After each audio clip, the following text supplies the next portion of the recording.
It's so easy to say you need to go build a bench, but so much harder to do in practice. Find out the 4 step process to do it that will take you less than 2 hours per week in this episode.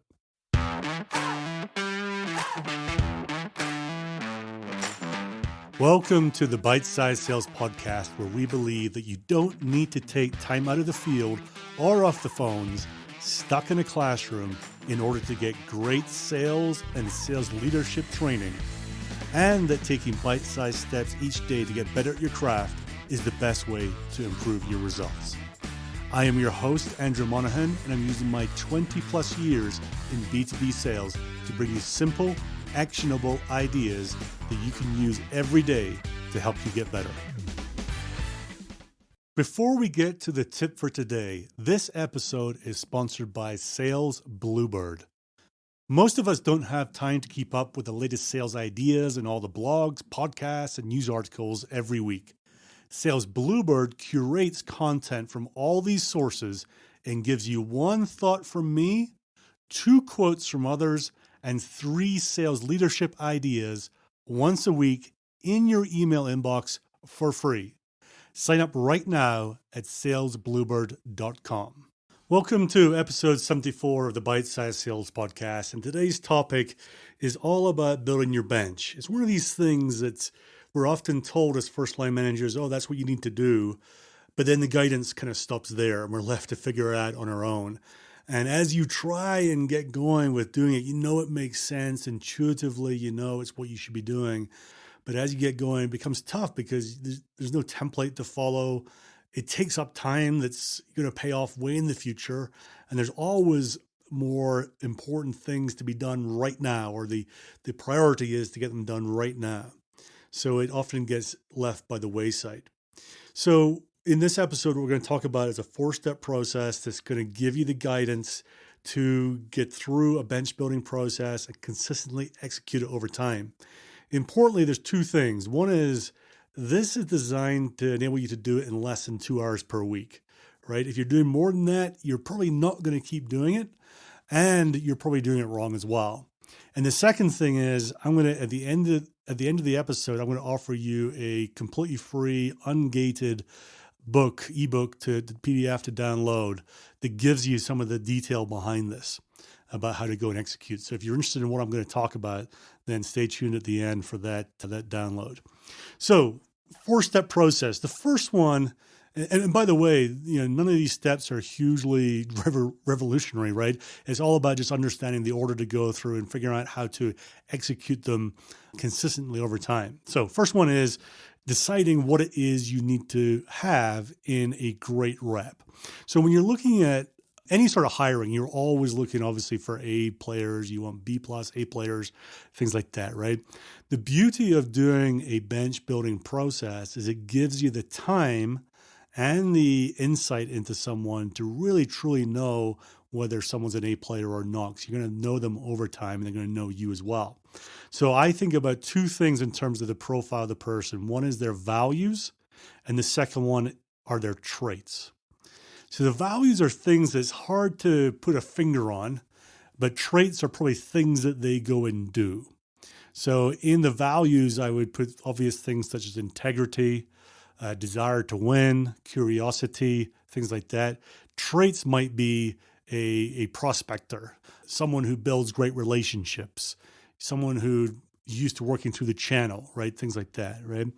And as you get to know people, then you're going to be able to have the time and the wherewithal to gently probe about what they're all about, to understand their values. I know that at one company I was at recently, one of the key things that we were hiring for was curiosity. We were selling a software platform, and when you sell a platform, there's tons of different use cases you could be working on with a big company. The question is, which ones are the most important, the most impactful that you can actually solve very well. And the only real way that you can understand that is really digging in and asking a bunch of questions. And if you have that genuine curiosity, or you have good honed, business curiosity, then you can get there and understand it. If you don't, it's much harder for you. So we were thinking about curiosity. And it was really interesting. I was handling a lot of the early stage calls for the for the sales team as they were coming in. We'd say, yeah, this person looks interesting. And I would jump on a half-hour call. And completely different to most of these calls, I would actually ask a couple of questions at the start, and then I would shut up. And I would say, hey, what questions do you have for me? And that was telling. I probably was able to filter out 70% plus of the people I was talking to simply because of how they approached that conversation. It was not that uncommon for them, for their first questions to ask about the whole thing, the roles, the opportunity for the company. They would start asking about comp plans and the tools that we use at work and things like that. Now, don't get me wrong, right? That's kind of important, but not out the gate, right? When you're probably not that familiar with the company or what we're doing or why we're hiring and the challenges we're facing, things like that, to go that tactical that early was very telling for me. And I could tell immediately the ones that had that curiosity, right? They'd say, oh, okay. And they would say, I saw on your website, you're targeting this market. Tell me more about that. What successes are you getting? What are the challenges you're facing? And it just was a much more natural conversation with them, digging in and asking very good questions based on what I said. And I thought, well, these are the people that have that natural, genuine curiosity in what we're doing and how we're doing it, that I then want to talk more with them, right? And that was really my first gate. So when you're thinking about values, think about ways that you can just put something in your conversations informally that might give you a bit of an insight into what they're all about without getting into the traits, which are much more, tell me a situation when, or give me an example, or how would you handle this situation, right? You're looking more at traits at that point. So the first thing is very clear on your values and traits in your ideal person. The second one is good old-fashioned prospecting, as you've probably done as a rep for many years. You're looking to fill that funnel with what I call possibles. All right. These are people out there in the field who probably not looking for a job right now, but for some reason you think it's worthwhile having a quick chat with them. And this is, as I said, is prospecting, right? You want to go to your existing team to ask for recommendations for people they've worked with in the past. Look at your own network. Who do you know in different areas you can go and ask for recommendations or ideas from, or even people that you might want to bring in. Thirdly, you might want to ask your customers. What are the great reps they've worked with? Who's impressed them over time? Things like that. The fourth one might be partners. Who do you love working with? Who really gets the model we're working with, that really brings you business and works best to your team and seems to be succeeding? You might want to do some cold outreach as well. You might realize there's some companies you want to go and target, and there's some certain things in certain geos and certain territories. Say, let's go find 15 people that match this profile and do a cold outreach to them and ask them, hey, I'm not looking to hire right now. I'm not looking to change your mind. Just looking to get to know you right now. Let's chat. Let's have a call. Let's have a coffee, whatever it takes. And then finally, you might have internal recruiters. This is a tough one because sometimes internal recruiters will only work on things where there's an approved job rec. And if you're looking to build a bench, obviously you're not going to have approved recs there for them to do it.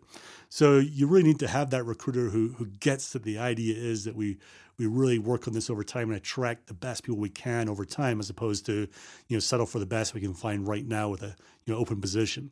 So, but sometimes those people are willing to put an hour or 2, 3 hours of work in a week to say, let me go source some people in their network in this geos that are the territories you're looking to fill going forward, or have a bench for going forward. So that's the second one, which is fill the funnel. And the third one is to qualify the funnel. So you got the possibles and you're trying to figure out which ones are really not good options for you and which ones are. Which ones are the probables from those possibles. And this is interesting because you're not in official interview mode, right? So it's kind of weird to say, hey, I want to chat and then go straight into hardcore interviewing. It can really put people off you and not be hugely emotionally intelligent. So informally, though, you can ask them questions about what they're all about and what they're loving about the things they're doing right now, what they're really proud of, things like that, just to start building that, build the relationship, get to know them, and then start probing very lightly for some of the things that you're looking for. And what you'll find is that some of them just clearly are not a fit, right? They were recommended for whatever reason, but whoever gave the recommendation wasn't really sure of the ideal profile you were looking for. There'll be some where, they just rub you the wrong way. It's just all wrong. It doesn't seem right. Their approach or attitude with you is not good. And you'll probably want to say, well, that's a great tell for what they're like, and maybe put them, throw them out the funnel rather than keep them in. And there'll be ones that, you get a good vibe off it. Again, we're not trying to hire at this point, right? We're just trying to figure out the probables. You get a good vibe that some of the values are aligned for whatever reason. They seem to be genuinely interested. You're building a relationship and you say, okay, I'm not hiring this person, right? So all I'm trying to do is bring them into my probables at that point, right? And then, you can wrap up the conversation and say, listen, I kind of like a lot of things about our conversation, about you. As I said, I'm really not hiring right now, but I'd love to keep in touch with you in the coming weeks and months and quarters just to see what happens. Maybe there'll be an opportunity to work together. Maybe there won't, but let's keep in touch. And that's a great way to then, go into the next section, which is how do you keep someone interested and excited in joining your team, joining the company, working with you going forward. And, as you go down these 4 steps, it becomes harder and harder to do in your mind on a consistent basis, right? So you've put the work in, you've got your bench maybe, and then you're trying to think, oh, I really should reach out to people, but then, things take over.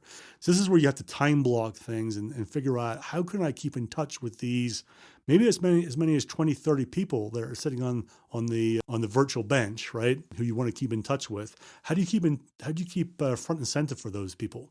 So I would encourage you to do 3 things. One is set yourself the goal to have a one-on-one, either phone conversation, coffee, whatever it might be, depending on travel, geographies, type of sale you're doing. Have something that says every quarter, I'm going to connect for 15 minutes to half an hour with each person on my bench, right? And if you work that out, that's going to be maybe an hour a week doing that, right? If you look at the numbers involved, you say that's maybe an hour a week to do that.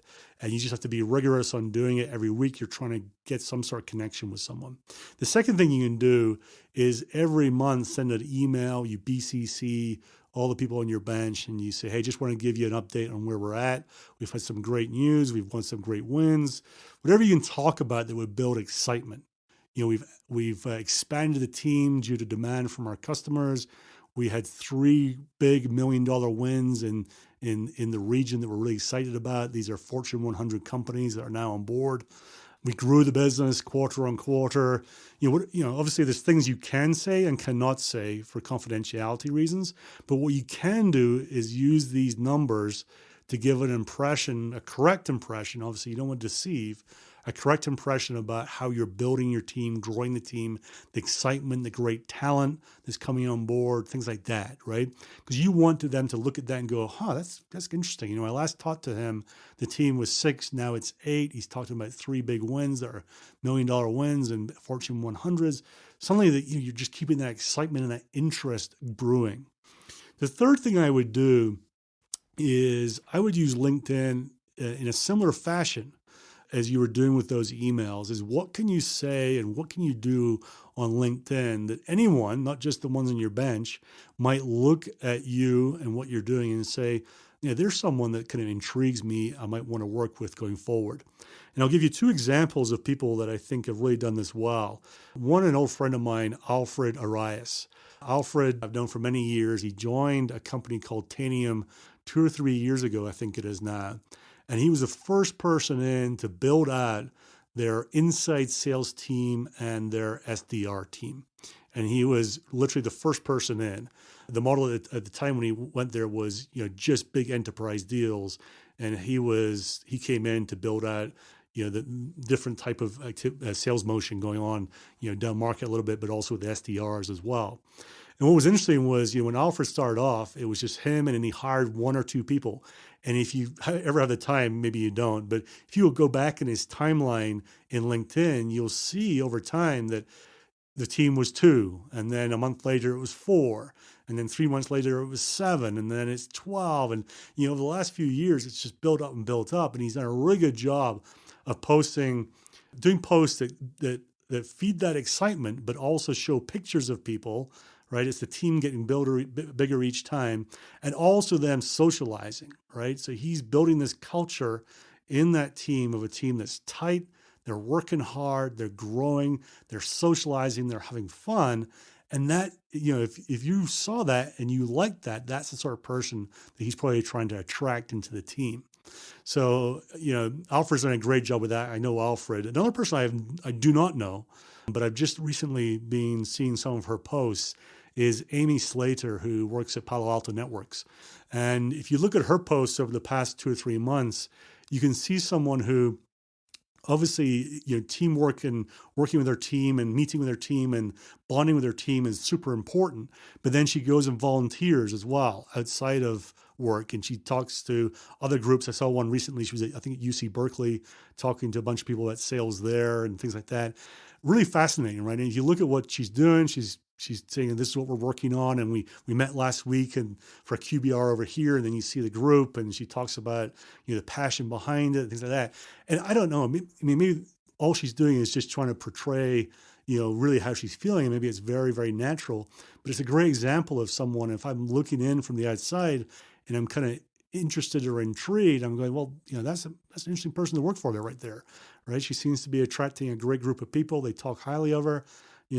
Building a certain culture, maybe I might be attracted towards that group if that was, the type of role I was interested in. So, you got to think about how you use these tools to keep the excitement going, keep the interest, raise the interest over time, so that when territories do open up for you, they may well align with the interest level from someone else looking to come in that's on your bench.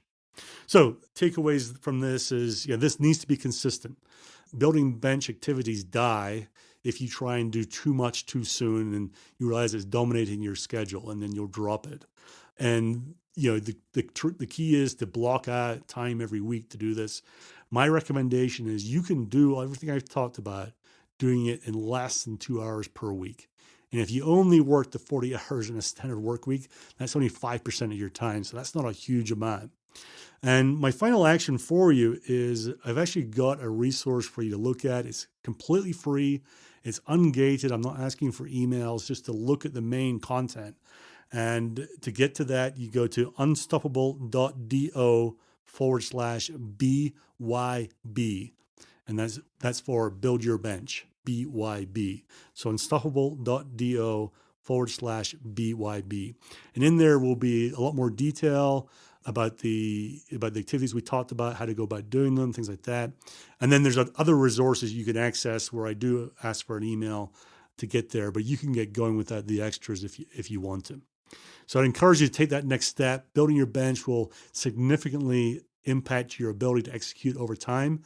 In the medium and long term, you'll be very, very thankful that you can build your bench. It's like, the best time to plant a tree was 30 years ago, and the next best time is today. Same thing with building your bench. The best time to start building it was probably 2 years ago. The next best time to do it is today. If you like this podcast, the most useful thing you could do to support it is share it with just one person. It will mean the world to me, but more importantly, for that one person, it may well transform how they lead and also their results in the coming quarters and years. It will take you just 20 seconds. All you have to do is click the share icon in your podcast app and follow the prompts. Also, I need your suggestions, please. If you have a topic you want me to cover or just want to get in touch, simply email me at upside@unstoppable.do. That's upside@unstoppable.do. And now to wrap up this episode. Training without implementation is just entertainment. So if you heard something today that you want to use, take action right now and keep getting better every single day. And finally, I'm signing off as the great Joe Sexton would by saying, gone to sell.